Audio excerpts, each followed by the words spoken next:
નમસ્કાર દર્શક મિત્રો, બ્રેકિંગ ન્યૂઝમાં આપનું હાર્દિક સ્વાગત છે. આપ જોઈ રહ્યા છો ગુજરાત ન્યૂઝ 24. પાટણ શહેરના વોર્ડ નંબર 7માં રાજવંશી સોસાયટી પાસેની કેનાલમાં અસહ્ય ગંદકી, દૂષિત પાણીથી રોગચાળાની ભીતિ મામલે સ્થાનિક રહીશોની રજૂઆતના પગલે આજે નગરપાલિકામાં ચીફ ઓફિસર અને પદાધિકારીઓ સ્થળે મુલાકાતે ગયા હતા. જે સમયે સમસ્યાનું નિરાકરણ લાવવાના બદલે ચીફ ઓફિસર હિરલબેન અને ભાજપના સિનિયર આગેવાન સાથે ઉદ્ધત વર્તન કરતા ભાજપના સ્થાનિક કાર્યકરોમાં નારાજગીનો સૂર ઉઠ્યો હતો. બીજી તરફ શહેરમાં આ મુદ્દો ટોક ઓફ ધ ટાઉન બન્યો છે. પાટણના વોર્ડ નંબર 7માં આવેલી રાજવંશી સોસાયટી પાસે કેનાલમાં ગંદકી અને દૂષિત પાણીની સમસ્યાની રજૂઆતના પગલે આ સમસ્યાના ઉકેલ માટે પાલિકાના પ્રમુખ ચંદ્રિકાબેન રાવળ, ચીફ ઓફિસર હિરલબેન ઠાકર સહિતના પદાધિકારીઓ સ્થળની મુલાકાત લીધી હતી.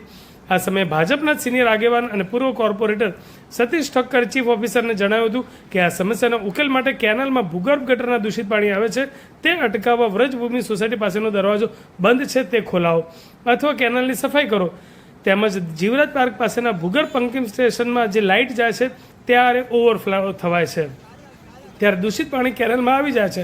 ચર્ચા દરમિયાન ચીફ ઓફિસરે ઉદ્ધતાઈભર્યું વર્તન કરતા નારાજગી ફેલાઈ હતી.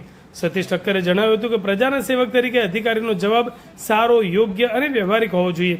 જ્યારે સ્થાનિક રહીશોએ જણાવ્યું હતું કે ચોમાસામાં ગંભીર સ્થિતિ સર્જાય છે તે પહેલાં આ સમસ્યા વહેલી તકે ઉકેલાય અને અધિકારીઓ પ્રજા પ્રત્યે સંવેદનશીલ બને તે જરૂરી છે.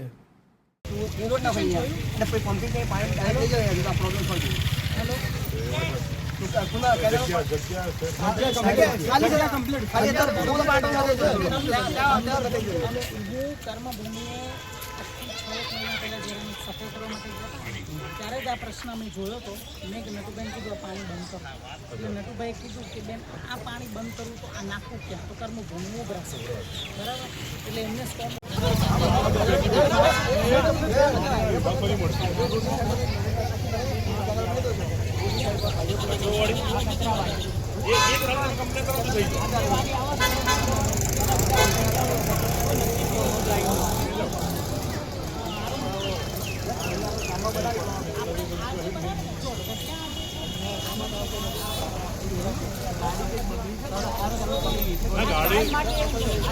2 વાગે આવે બપોરે.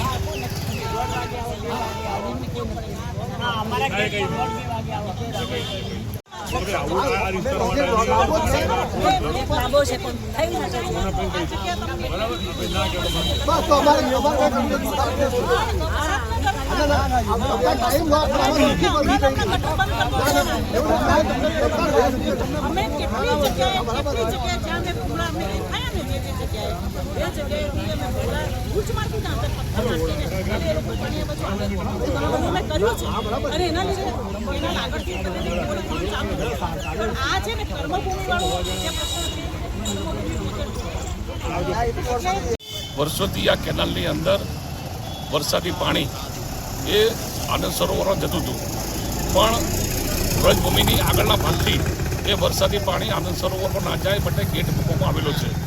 પણ જે જીવરાજ પાર્કની આગળ ભૂગર્ભનું પમ્પિંગ સ્ટેશન આવેલું છે, એ પમ્પિંગ સ્ટેશનમાં જ્યારે લાઇટ જતી રહે અને ઓવરફ્લો થાય એનું બધું જ ગંદુ પાણી એ આ કેનાલમાં આવતું હોય છે.